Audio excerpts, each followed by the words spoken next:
John Doyle from OptixEQ, and today OptixEQ takes its talents to South Beach, to Gulfstream Park, race 6 on Saturday, December the 18th, and we're going to look at the Rampart. It's for three-year-olds and up, fillies and mares, and it's a good race. Small field, but a good race.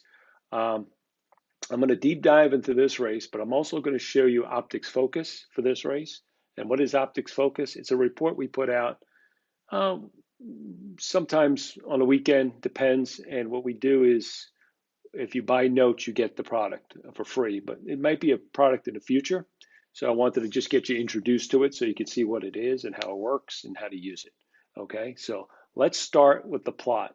I'm on the Optix 2020 plot, and I want to show you a couple things that stand out to me. And that's how I kind of handicap this. I don't try to dig in. This horse is going to get the lead. This horse is going to get. What I'm really looking for is things to separate horses. Okay, and what jumps out at me? So first thing that jumps out at me is the number three's advantage in quadrant one. You see, it's a contention. It's a good fit. The contention is a snowflake. That means there's a light contention. The speed rating is 34, which is a little bit above average. Okay, but the three just kind of stands alone there in quadrant one. So that's the first thing that jumps out at me. So when I'm going to evaluate this and look at the three, especially the fact that he's a non-favorite, will be interesting to me. The second thing that jumps out at me is the number five. He's a red plot. He's a red, and this is a negative thing. So this horse is red. What does that mean? That means the way he likes to run doesn't match up with his plot. And he's a quadrant four circle. People who follow us know that quadrant four circles, those are horses that can't finish and can't be up there early, are negative. So to me, the five, based on this, looks like a toss, just based on the plot. So that was the second thing that stood out at me. The third thing, if you go over to the V bars, I don't know how much folks you use of this, but it's a useful tool, again, to visualize things and to just see if anything jumps out at you. And I went to class competition just looking at this. And the thing that jumps out at me is the one's advantage over the rest of the field. Okay, so from a class standpoint, it looks like a substantial advantage for the one over the rest of the field. So those are the three things. Look at the plot. I'm going to drill down into the grid.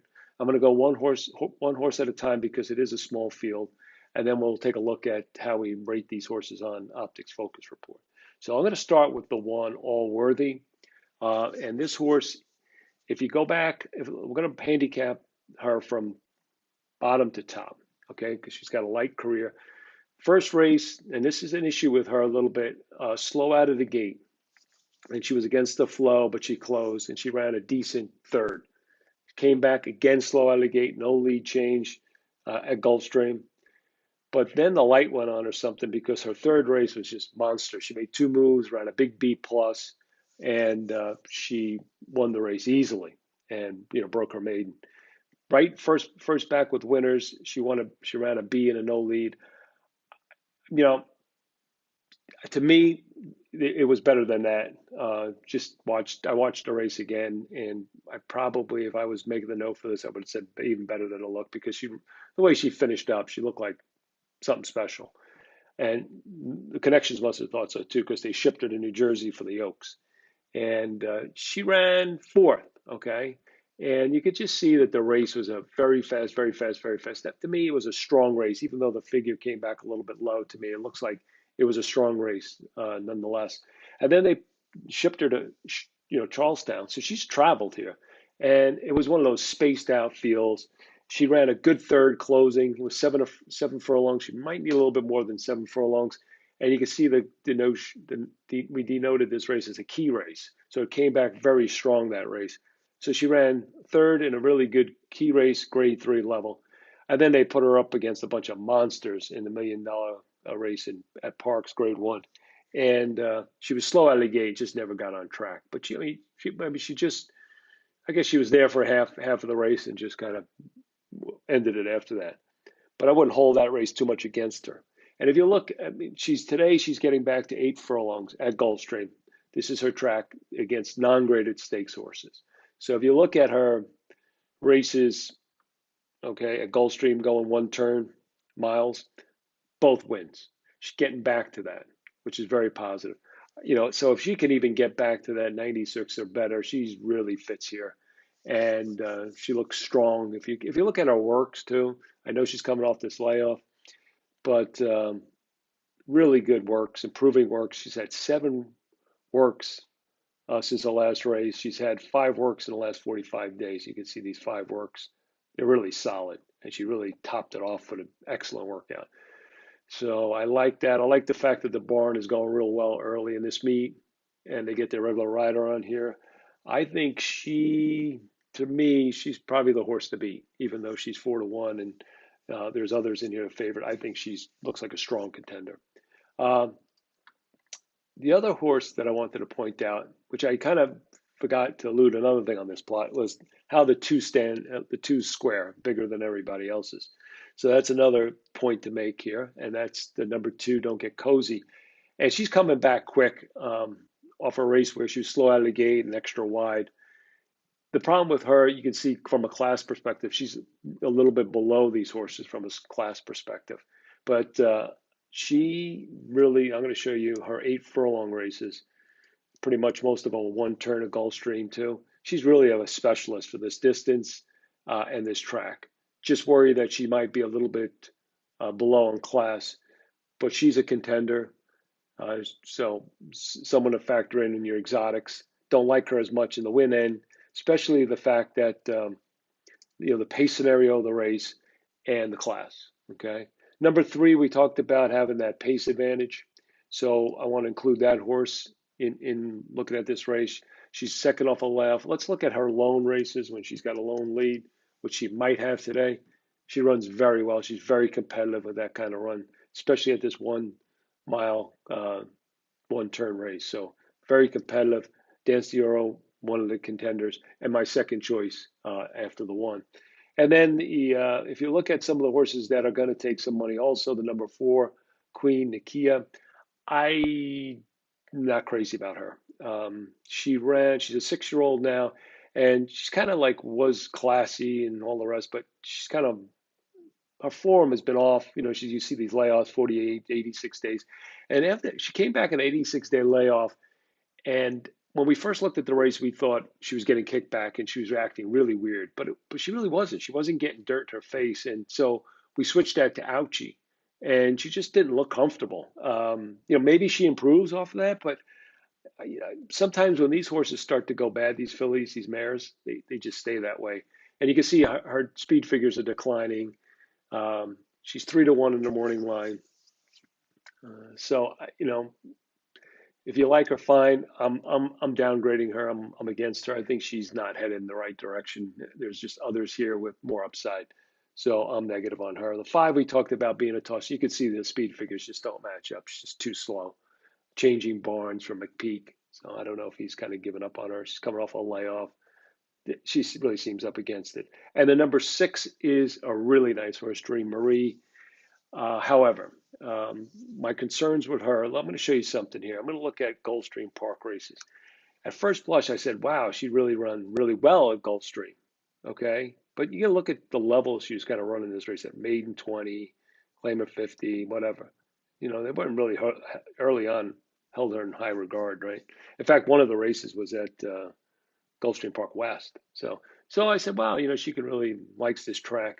But if you look at her races, non-grade, I'm going to just look at this is graded 1, grade 2, or grade 3 races at Gulfstream. They're not good. They're really not that good. And the reason being is I don't think she, in my opinion, I don't think she likes the 1 turn mile. I think she's more of a horse that's going to want more distance. And that's what she started really thriving with toward the end of the year, the end of the summer last year. When I watched the Delaware race, I thought she could run more of a marathon type. She was wide in the Delaware handicap, going 10 furlongs. She ran a great race. And then she was, again, really wide in the Colonial race. She just looks like a horse that wants more distance. And I just think she's a horse to watch. But I think this race might be more of a prep. I don't think this 1 turn race is going to really suit her as much. But she's a horse to kind of put on your radar screen. But for tomorrow, I don't think the configuration suits her.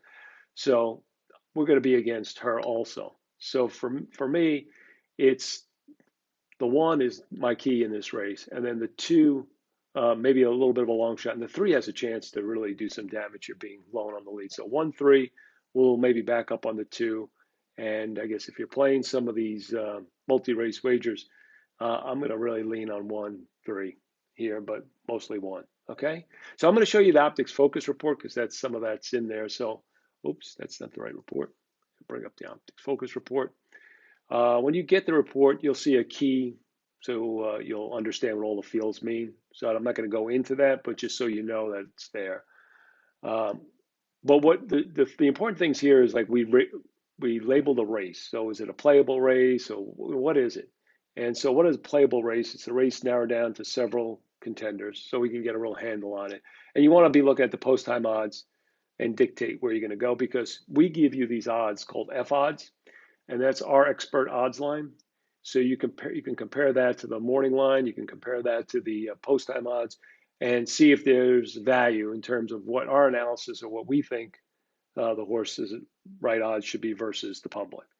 In this case, from a morning line perspective, the overlays are the number 1 all worthy. We have it at 9-5 or 1.8 on our scale, and it's 4-1 in the morning line. And Dance the Euro, who we have as 3-1 versus 7-2. So those are the value. Cozy, we got our 8-1, a little bit above, but when you compare that to the 4 and the 6, she's a better value than those, just from that perspective. That's if the morning line holds. So you got to watch these odds, but this gives you a good gauge on how to maybe play this race based on that. And you can see our strategy is it's a value play. Comments are all worthy, has a class edge, and looks to be trading forwardly. Dance the Euro has a pace advantage, rank 1 and 3 highest, and based on the morning line, 1 offers the most value. Okay, so that's the Optics focus report. The other thing we do in this report is some of the things I talked about are highlighted. These are, I would call, OptixEQ handicapping angles. When we talk about substantial class advantage, works. These are things that we assess based on the information we were looking at when we were looking at it, like the grid and the plot and so forth. So that's that. It comes again. If you want to buy that or get it, it's you go to OptixEQ, you buy notes, and you'll get it emailed to you. And we run those specials every so weekend. Eventually, this will be incorporated into its own product as we evolve it. So more to come on that. And if you have any other questions, please contact us on our website. There's a contact form, OptixEQ.com. Things you want to learn, things you want me to add to the videos. I've got some calls for webinars. So if there's specific topics on maybe how to use notes, how to use plot, maybe something even more specific, let me know. I'm John Doyle, Optics. That's it. Appreciate you listening, and thanks for your support.